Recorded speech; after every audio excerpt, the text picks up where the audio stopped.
Ce matin, le ministère de l'Intérieur a lancé l'évacuation de la ZAD de Notre-Dame-des-Landes. Une évacuation mouvementée, comme on pouvait s'y attendre. Selon la préfète de la région Pays de la Loire, Nicole Lin, près de 10 squats ont été démantelés lors des premières opérations.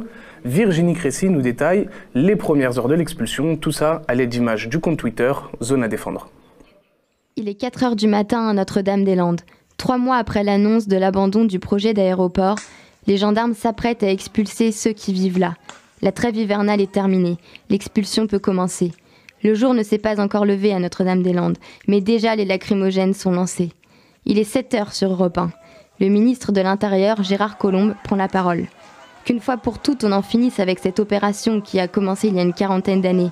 Nous maintiendrons des forces de l'ordre pour qu'il n'y ait pas de nouvelles occupations. Pendant ce temps, près de 2500 CRS sont déployés sur le terrain, faisant face à une centaine de zadistes déterminés à résister. Détruire est le mot d'ordre. Des bulldozers détruisent des cabanons, des pelleteuses détruisent des chapiteaux, des années de vie réduites en miettes, des paysans à qui on enlève leurs terres. Gazez les zadistes, gazez. Face aux lacrymos, ceux qui résistent ont leurs armes, la boue. Ainsi, ceux qui vivent de la terre n'ont plus que la terre pour se défendre. Alors plusieurs journalistes sur place se plaignent d'être tenus à l'écart par les forces de l'ordre et de n'avoir que des images fournies par la gendarmerie. Virginie a donc contacté par téléphone Nicolas de la Cassinière, envoyé spécial pour Reporters à Notre-Dame-des-Landes. Il nous raconte justement l'expulsion. C'est ça la nature d'aujourd'hui, avec des expulsions de lieux de statut divers, dont un qui a fait beaucoup d'émotions, c'est celui qui s'appelle les Sans Noms, et qui, contrairement à ce que disait la préfète, est complètement dans un processus d'intégration de projets agricoles, et qui a quand même été expulsé, peut-être qu'ils sont en train de le détruire, quoi. Là, il y avait des gens sur le toit qui ont été dégagés par des policiers casqués, traînés sur le toit, là, jusqu'à ce qu'il n'y en ait plus. Et puis cet endroit-là est un peu emblématique de ce qui pourrait être un double discours de la préfecture et des gendarmes sur il y a des bons projets sur lesquels on prend du temps et d'autres sur lesquels il y a des occupants sans droit ni titre et auquel cas l'expulsion s'applique immédiatement.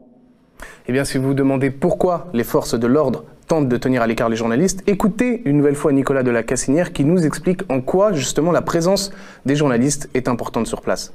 Il est là depuis 4 heures. Disons que les gens font des comparaisons avec l'opération César de 2012, où au niveau des moyens mis en œuvre, il n'y a pas de tir de LBD, qui avait fait énormément de victimes dans les premiers jours de l'opération César. Là, on n'a que des gendarmes mobiles, donc on a surtout du gaz, c'est essentiellement ça, mais il y a eu une seule arrestation. On sent qu'il y a peut-être une volonté de soigner son image. Et rappelons-nous, Sylvain, tout ce qui s'est passé de violence outrepassée, c'était le soir après le départ des journalistes. À veiller justement si la présence de caméras ne protège pas dans une certaine mesure un peu et que leur absence permettrait de remettre un cran de violence, ça j'en sais rien. Là ça grenade dans tous les coins, là dans la prairie, oula, ouais, bon ça va. L'expulsion devrait durer plusieurs jours. Des rassemblements de soutien aux zadistes de Notre-Dame-des-Landes ont eu lieu partout en France en cette fin d'après-midi.